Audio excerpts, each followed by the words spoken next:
नमस्कार, मैं मेनका। आप देख रहे हैं प्रोग्रेसिव इंडिया का कार्यक्रम प्रोग्रेसिव एजुकेशन। ये एक ऐसा मंच है जहां हम बात करते हैं प्रगतिशील समाज की, जहां हम बात करते हैं ऐसे मुद्दों की जो जन सरोकार से जुड़ी हो, जो जन कल्याण से जुड़ी हो। तो इसी कड़ी में आज हम आ गए हैं लोकेश जिंतल जी से जुड़ने, जो कि एक शिक्षक है। शिक्षक के साथ ही एक एंटरप्रेन्योर भी हैं। ये न ही सिर्फ एक शिक्षक है, हमारी युवाओं के लिए एक प्रेरणा के स्रोत भी हैं। तो आइए जुड़ते हैं इनसे और करते हैं कुछ सवाल जवाब। नमस्कार सर। नमस्कार जी। सर, आपका अब तक का सफ़र कैसा रहा?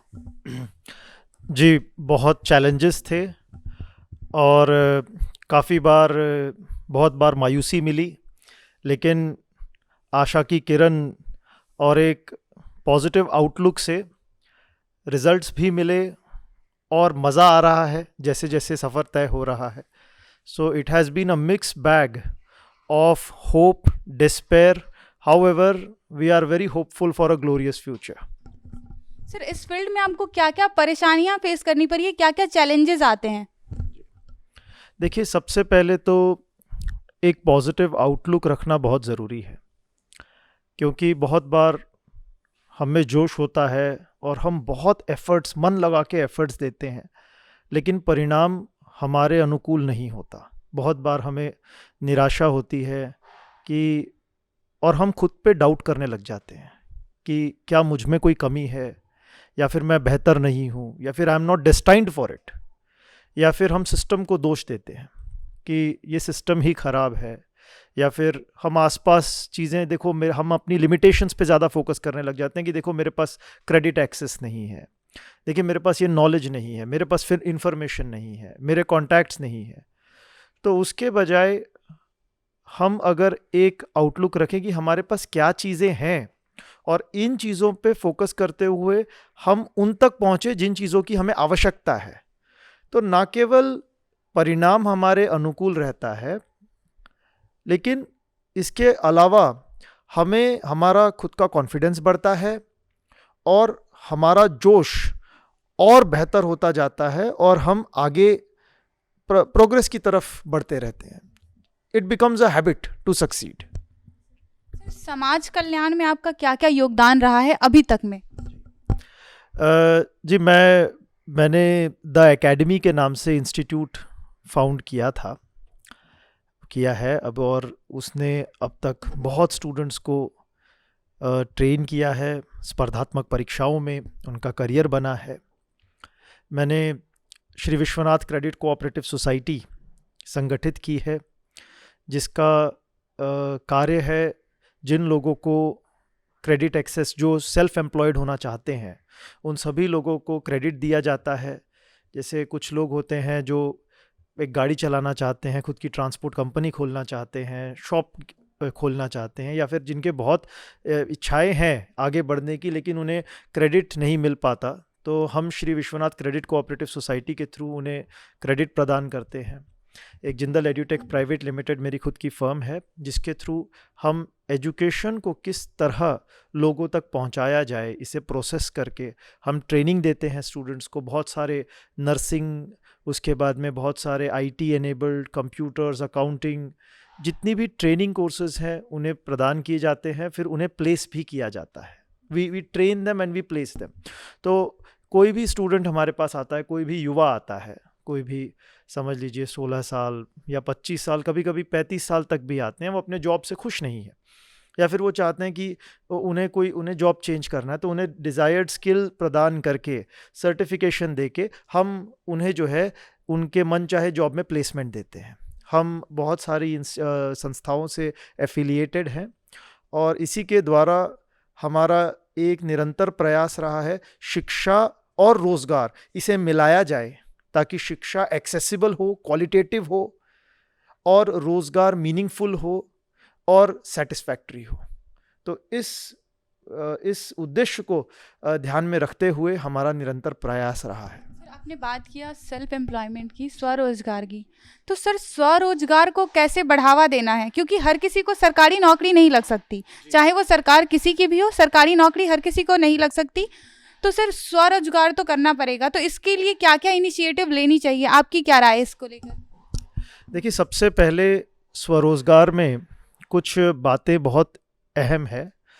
सबसे पहली बात तो आपको आपके पास नॉलेज, स्किल और एजुकेशन तीनों प्राइमरी चीज़ों का होना बहुत ज़रूरी है। मैं स्किल की बात करूँगा। स्किल एक प्रैक्टिकल एप्लीकेशन ऑफ इंफॉर्मेशन को कहा जाता है कि कौन सी स्किल नेसेसरी है एक पर्टिकुलर काम के लिए। नॉलेज की बात करें, आपका बेसिक नो हाउ सेक्टर के बारे में, कि आपको पता होना चाहिए कि कितने प्लेयर्स हैं इस सेक्टर के अंदर, कितने लोग इस पर्टिकुलर सेक्टर में, किस तरह का सेक्टर परफॉर्म करता है, किस तरह की प्रॉब्लम्स फेस करी जा सकती है और किस तरह इसका सल्यूशन आता है, जो एक्सपीरियंस से मिलता है। और तीसरा आता है एजुकेशन। एजुकेशन में मैं कहूँगा एक एथिकल, मॉरल और एक wholesome idea related to that particular sector. तो ये तीन ट्राइपॉड की तरह है। एक well educated, well good knowledgeable और वेल स्किल्ड पर्सन, जब ये तीन ट्राइपॉड अच्छे लेवल पे बन जाते हैं तो हम कहते हैं कि ह्यूमन कैपिटल तैयार हो गया है। तो पहला हमारा फोकस होना चाहिए ह्यूमन कैपिटल क्रिएट करने में। तो हर व्यक्ति को अपने ऊपर इन्वेस्ट करना चाहिए, निवेश करना चाहिए कि सबसे पहले मुझे ह्यूमन कैपिटल बनना है। अपनी स्किलिंग के लिए वो खुद को वोकेशनल जॉब पे जा सकते हैं। नॉलेज के लिए आजकल यूट्यूब से लेके हर जगह knowledge free of cost available है। एंड एजुकेशन के लिए वो मार्गदर्शन ले सकते हैं। अच्छे यूनिवर्सिटीज़ में टीचर्स हैं, स्कूल्स में टीचर्स हैं। एजुकेशन प्रोवाइड करना एक आपकी खुद की इच्छा होती है कि हमने वेल एजुकेटेड बनना है। तो एक निरंतर प्रयास के बाद में आप एक डिसेंट ह्यूमन कैपिटल बन जाते हैं। ह्यूमन कैपिटल बनने के बाद में आपको देखना चाहिए किन चीज़ों की आपको ज़रूरत है, वेदर इट इज़ फाइनेंशियल या फिर आपको फाइनेंशियल कैपिटल के साथ में सोशल कैपिटल, बहुत सारे इंफ्रास्ट्रक्चर, ये सभी पहलुओं को ध्यान में रखते हुए आपको एक प्लानिंग की आवश्यकता होती है कि हमारे पास क्या चीज़ें हैं, किन चीज़ों की ज़रूरत है, और फिर अकॉर्डिंगली व्यक्ति को एक सकारात्मक व्यू के साथ आगे बढ़ना चाहिए। देखिए, धन तो आपके पास अपने आप आ जाएगा, पैसा अपने आप आएगा अगर आप एक्सीलेंस पे फोकस करें बजाय इसके कि हमें केवल पैसा कमाना है। अगर आपका फोकस ह्यूमन कैपिटल पे ज़्यादा रहे और आपकी बेसिक स्किल्स, नॉलेज, एजुकेशन और सेक्टर पे ज़्यादा रहे तो आपके पास अपने आप जो है कमाई आनी शुरू हो जाएगी, आपका स्टैंडर्ड ऑफ लिविंग बढ़ेगा और आप प्रोग्रेसिव हो जाओगे। सर, बात एजुकेशन की हुई है, तो सर अभी के टाइम में शिक्षा इतनी महंगी हो गई है कि आम लोगों के बस की बात नहीं है कोई किसी पर्टिकुलर कोर्स को करना। सर, इस चीज़ को लेकर शिक्षा तो हर छात्र का अपना हक होता है और फ्री शिक्षा मिलनी चाहिए लोगों की। सर, तो सर फ्री शिक्षा तो नहीं मिल पा रही, पर वो बजट से भी ओवर हो जा रही है। तो सर, इस चीज़ को लेकर आप क्या कहना चाहेंगे? क्योंकि जो मिडिल क्लास फैमिली है उनके लिए तो बहुत मुश्किल हो रही है। सर लोअर फैमिली को तो हटा ही दीजिए, उन लोगों के तो बस की ही नहीं है एक अच्छी कोर्स करनी। तो सर, इसके लिए आप क्या कहना चाहोगे? देखिए, where there is a will there is a way. आज यूट्यूब या फिर ऐसे बहुत सारे सोशल मीडिया के प्लेटफॉर्म्स हैं जहाँ पे नॉलेज फ्रीली अवेलेबल है, लेकिन फिर भी अगर किसी स्टूडेंट को दिक्कतें आती है तो उन्हें जो भी सरकार की स्कीम्स हैं इसका लाभ उठाना चाहिए।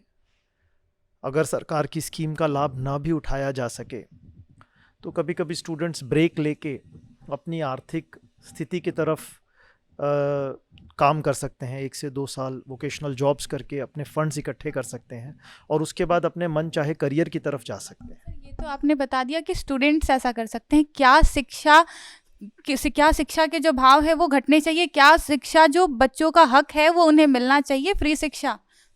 बिल्कुल बिल्कुल।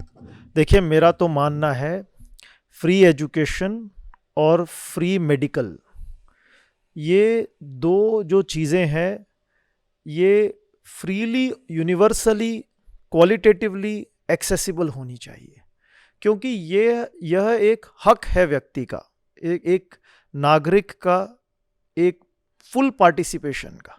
देखिए, आज के दौर में जब तक शिक्षा ना हो तो एक नागरिक ना तो अपने सिविल राइट्स एंजॉय कर सकता है, ना पॉलिटिकल राइट्स एंजॉय कर सकता है, ना सोशल राइट्स एंजॉय कर सकता है, ना इकोनॉमिक राइट्स एंजॉय कर सकता है।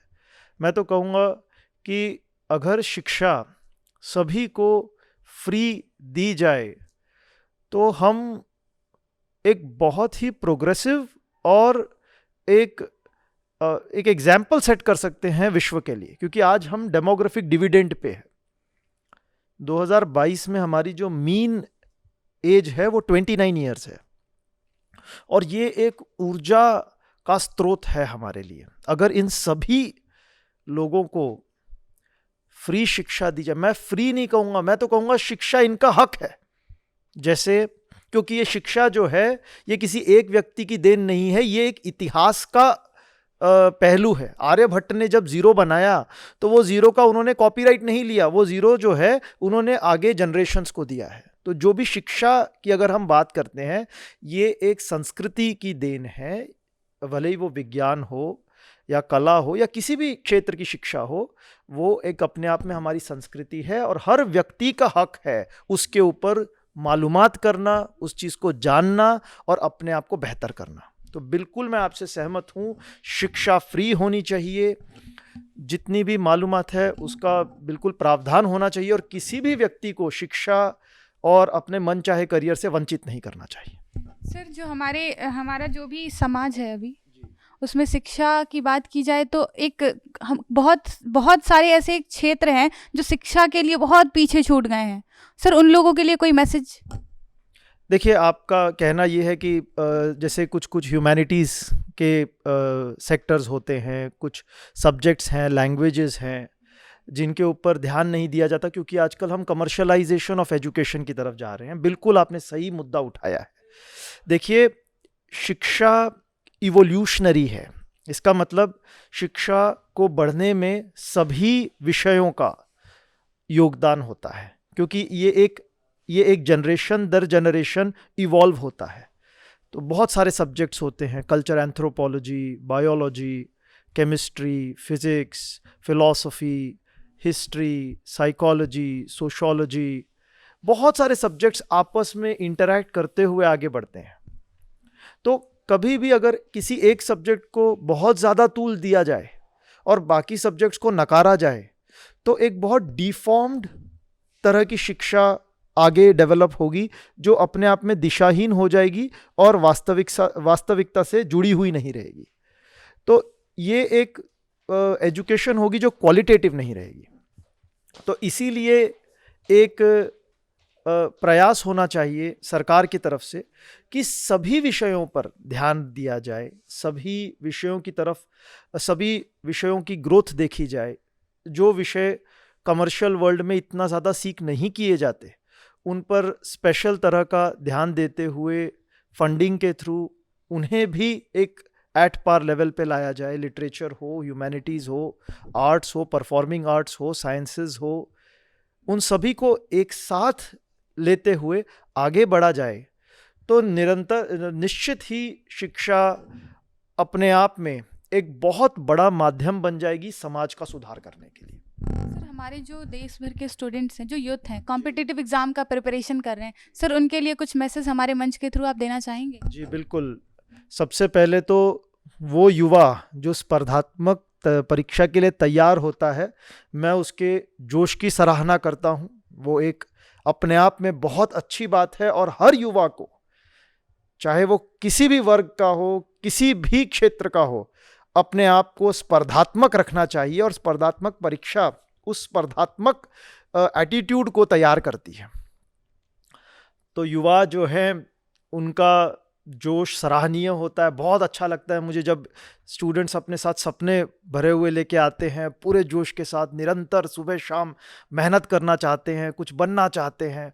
उनमें एक नई आशा की किरण होती है, और वो जोश जो है एक उज्जवल भारत का सपना होता है। एक वो जोश ही है जो एक भारत को उज्जवल बनाएगा।